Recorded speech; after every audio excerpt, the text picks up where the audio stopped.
Hey, what's going on, guys? This is Eli, the real estate guy, and I wanted to talk to you all today about how we got our last deal. So the last deal that we recently got is the flip that we're working on. And basically what I did is I use a list that I actually recycled quite a bit. And every time I called this list, it would generate new leads. And so instead of tossing it, I just kept calling it. And so called it and texted it, and I got this one individual. Never been in contact with him before, but of course, as you recycle lists, different people respond at different times. So reached out to him and I let him know that I was interested, and he said, okay, well, about how much you want to offer. Didn't really want to get on the phone at that particular time, but I said I could offer between this and this. Now, first, what I normally would do, and I actually got this method from Wholesaling, look at this estimate real quick. And this is the quick way of doing it. I'm not saying, all right, this is the Bible, do it that way, and these are the true numbers. This is the quick way to do this. You go on Zillow, get this estimate, and do multiply it by 0.65 if it's cosmetic type stuff that needs to be done, or less, as they're saying, oh, it needs a new roof, the foundation, well, whatever. Then you can work towards 60, 55, and all that. But general cosmetic stuff, 65%. So his estimate time 0.65. And then when I gave him the range, I gave him that number up to 15,000 more. So that way, in their mind, it's oh, you're gonna give me that 15,000 more number. But in reality, it's most likely not gonna be that. But it really just, you give them that range so that way you can pique their interest. So I gave him that range and he said, I'm interested. Okay, cool. And again, he wasn't really able to talk at that moment, but I let him know, hey, I can give you a call at this particular time. We got on the phone, we start talking. I let him know, hey, this is what I can offer. He says he's interested. Let's set up a time to go and meet at the home. We went to the home. The house was in really good shape, but it's just outdated, right? It's from about 15 years ago. So of course, tan brought everything. So went through, did my estimate, and I let him know, like, hey, it's pretty much exactly what you said. There's a couple things here and there, but we can go ahead and do it for this number. Now, and this is kind of going into personality types, knowing how to negotiate, things of that nature, right? So he was a bit of a driver, a bit. And if you want to know more about the personality types, you can actually go into my eBook, Wholesaling 101, Your First Steps, and I go ahead and I describe those different personality types. But he was a bit of a driver, but he was also social as well. So I was able to work with the social side, but when it came to negotiation, he was a driver, right? And he was once I gave him my number, which was higher than the minimum, but it wasn't the maximum, he was like, okay, thank you very much. Leave your number, and I'll see you later. I'm like, whoa, like, what are you talking about? Like, on the phone, I said, this is the range that we'd be able to do, and you said it worked for you. But he was like, yeah, but this is what I really want to, this is what I want to work with. So from a conversation and just me really talking and, going back to, okay, why do you want to sell? And it was a convenience thing. It wasn't a thing of he didn't have any money, because he had money.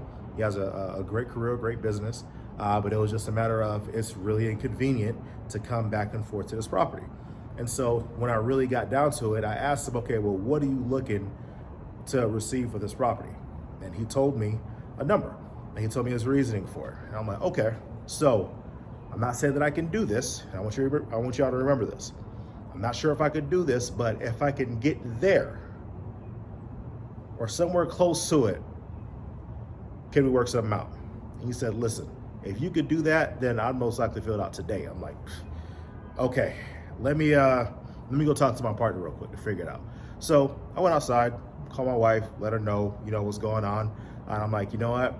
It's a little higher than what we normally would do, but I mean, the house is in good shape. It's just updating that needs to be done. So there are some things that I guess we could just not do to make up for the additional cost. And so we went back and forth, let her know the condition of the property, showed her a couple pictures, let her know, like, hey, this is what we could do, this is what we could not do based on the numbers. So we spoke about it. Okay, cool, boom. Came back into the home, let them know, okay, you know what? We can do it, but let me just go around and see what we shouldn't do for the flip in order to make this number work. Okay, cool, go ahead, take a look around. So notice everything that I'm doing. I'm painting a picture. I'm making sure that he understands, like, hey, I'm interested, right? But because you're, for lack of better words, you're twisting my arm, I got to make sure that it's making sense for me too, right? Because there's additional costs for me, there's financing, there's all that other stuff. So I got to make sure that it makes sense for my system. So with that, went in, took another look around the house. I'm like, all right, cool, let's do it. I gave him the paperwork. He didn't sign it then, which I'm like, he said you would sign it, right? But he said he was gonna have his son look over it. Son looked over it, didn't like the paperwork, wanted to do it on the Texas Trek form, which is fine, it is what it is. But when it came down to it, they signed it, we got the property, and that's the flip that we're working on now.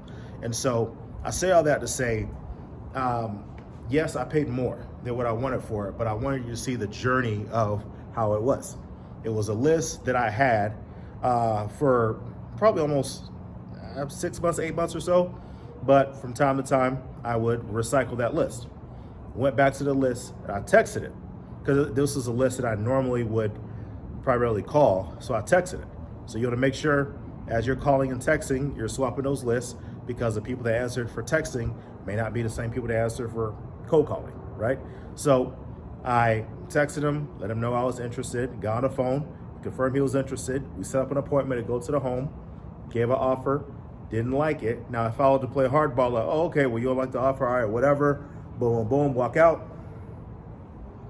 At that point, I would have missed out on an opportunity, because there's a ton of other investors out here that will pay stupid money, right, just to have a property under their name, or they're the ones that's doing the work and they have true all cash and not hard money lender or whatever it is. But I say all that to say there's a sequence in how things go, right? You want to make sure that you're going in, you're generating interest. This is how you're generating those leads. You get your list, cold call, text, set yourself up an appointment, right? And this is something that, and I feel like this is really great words on how this was said. He said it's important to go for appointments than just leads. If your goals are leads, then you'll get a bunch of leads. If your goals are appointments, then you'll get more appointments. So as you're marketing, I want you guys to really think about this. Focus on getting more appointments than leads, right? And of course, your leads will continue to grow, but I really want you to start focusing on those appointments, because when you're in front of them, that's when you can make something shake.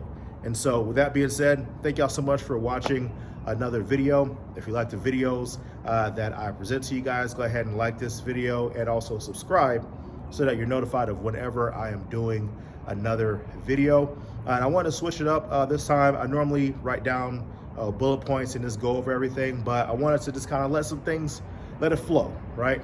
And so let me know what style y'all like. Do y'all like the bullet points more? Do you like the flow more? Whatever it is, y'all let me know. And I'm at a different scene today. I'm at my apartment. I'm on the top floor right now. So I decided to do something a little different with this one. So y'all let me know what you like about the videos. If there's any topics that you want me to cover in my future videos, let me know. Again, like button, subscribe. Can't wait for you to get your first deal. Y'all take care.